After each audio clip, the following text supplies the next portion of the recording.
'89, a lot of us were glued to the TV sets. Things were happening around the world. We saw the students in Tienanmen Square, for example. Watching them, I saw students who seemed hopeful. They really seemed to feel like someone was going to listen to them, that the time had come. And everybody in all parts of the world were focused on that picture as things got tenser and the troops got moving in closer to the square. And I don't know where you were, but I remember being frozen in my spot when I saw the tanks pulling in. And then I saw that young man step up and walk out in front of the tanks and stand there. And my heart stood still.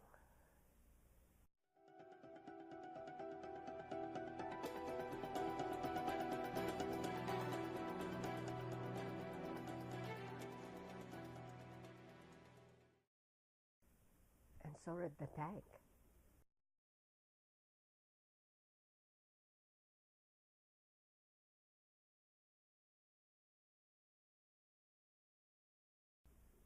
And so did the next tank, and the next tank.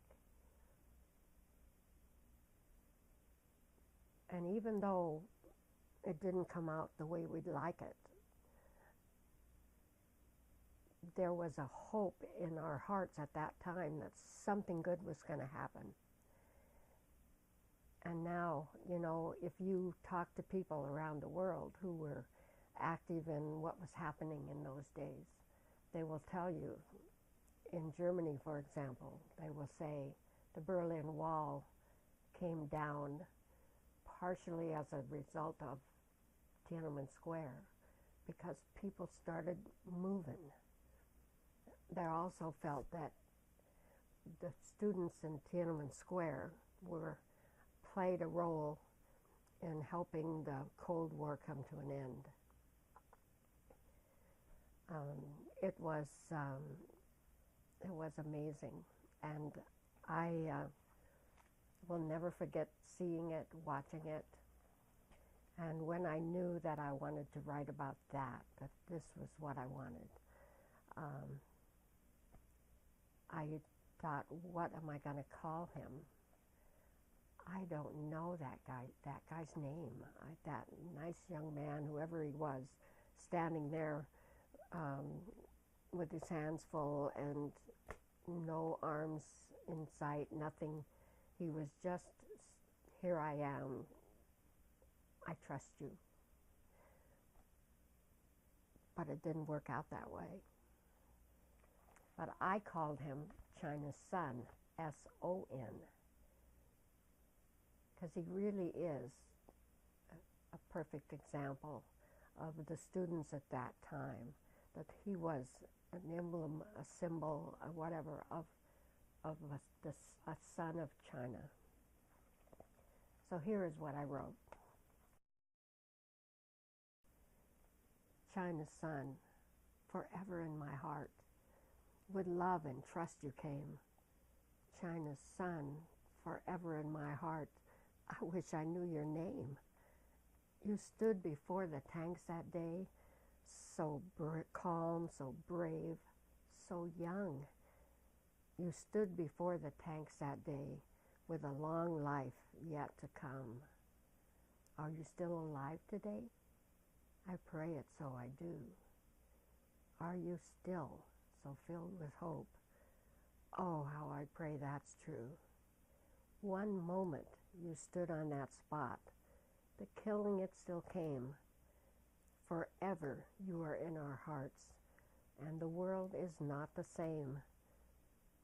Your message was, one person counts. Peace begins that way.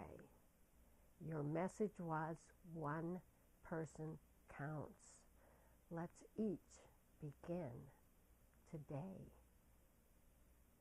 I really was touched by this poem in a lot of ways.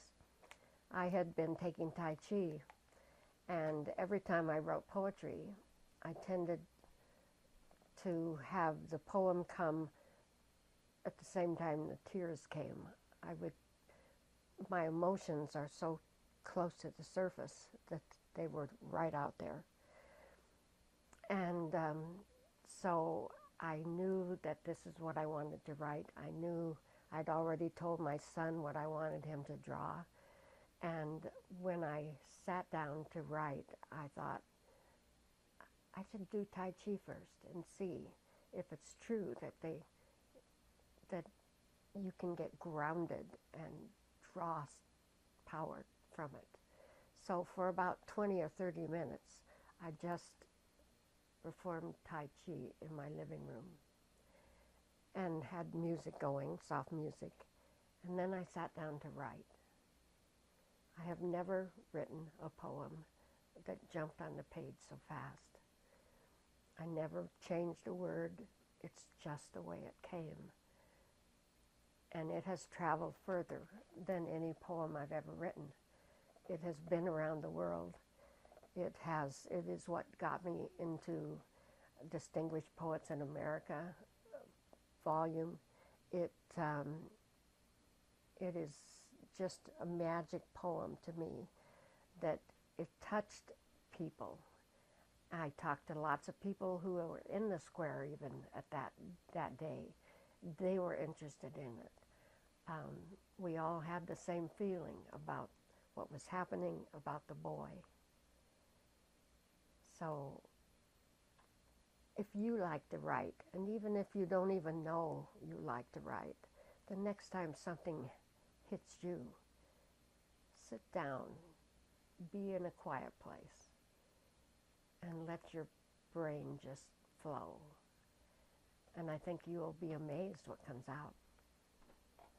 Thanks.